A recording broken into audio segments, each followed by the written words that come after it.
आता ज्यांच्या त्यांच्या ॲबिलिटी नुसार किंवा इंटरेस्ट नुसार तुम्ही तिथं स्ट्रीम चूज करा.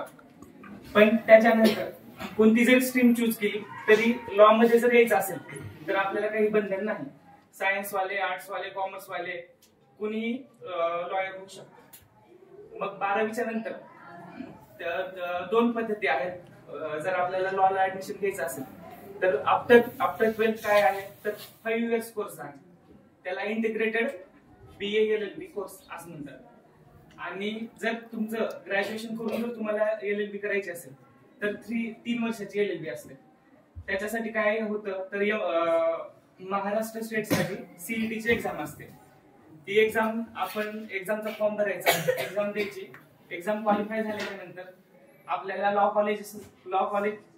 लॉ कॉलेजेसची पूर्ण लिस्ट येणार.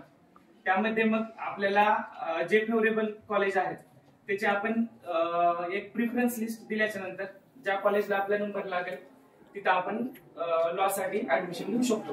ही झाली पूर्ण ऍडमिशनची प्रोसेस. ठीक आहे. मग ऍडमिशनच्या नंतर किंवा लॉ कम्प्लीट केल्याच्या नंतर पुढे करिअर ऑपॉर्च्युनिटीज काय आहेत तर एकदा LLB कम्प्लीट झाल्याच्या नंतर तुम्ही लॉयर होऊ शकता. म्हणजे काय तर तुम्हाला वकिली करता येईल. वकिली काय असते तर तुम्ही सर्वांना वकील तर माहितीच असेल कोण असते. वकील कोण असते तर वकील म्हणजे कोर्टचा ऑफिसर असतात.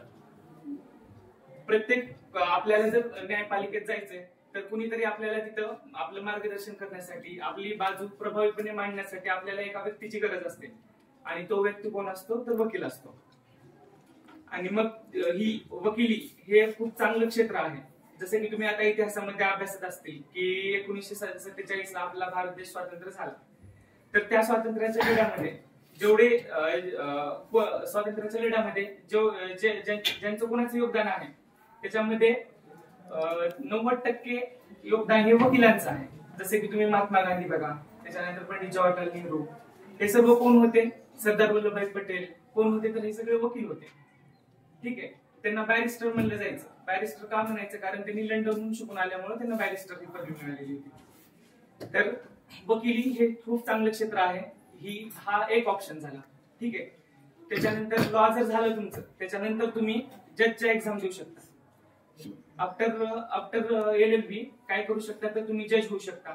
त्याच्यानंतर लीगल कन्सल्टंट होऊ शकता. वेगवेगळ्या ज्या कंपनीज असतात त्यांना लॉ ऑफिसर म्हणून एक पोस्ट असते जी की त्यांना कायद्याचं ज्ञान वगैरे देतं आणि त्यांच्या जे काही कायद्याची प्रक्रिया आहे ते सगळं सांभाळण्यासाठी त्यांना एक कायदा अधिकारी लागतो. प्रत्येक एज्युकेशनल फील्ड असो किंवा कोणत्या कंपनीज असो प्रत्येकांना कायदा अधिकाऱ्याची गरज असते. तर तुम्ही तिथं कायदा अधिकारी म्हणूनही रुजू होऊ शकता. प्रत्येक बँकेच्या पॅनलवरती वकील असतो. बँकेचे जे लिगल मॅटर्स आहेत ते सगळं हँडल करण्यासाठी. त्याच्यानंतर आर्मीमध्ये, नेव्हीमध्ये सुद्धा आपल्याला तिथं पण जजेसच्या पोस्ट आहेत. तर एकंदरीत हे करिअर खूप चांगलं आहे. एक चांगलं ऑप्शन आहे.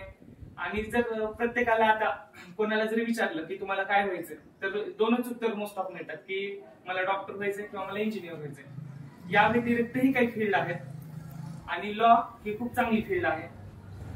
आणि आता जर तुम्ही बघितलं जनरली सोसायटीमध्ये काय होत आहे तर खूप मोठ्या प्रमाणात क्राईम्स होत आहेत. मोठे मोठे गुन्हे वगैरे आपल्याला रोज आता इंस्टाग्राम, सोशल मीडिया तर सगळ्यांकडेच आहे.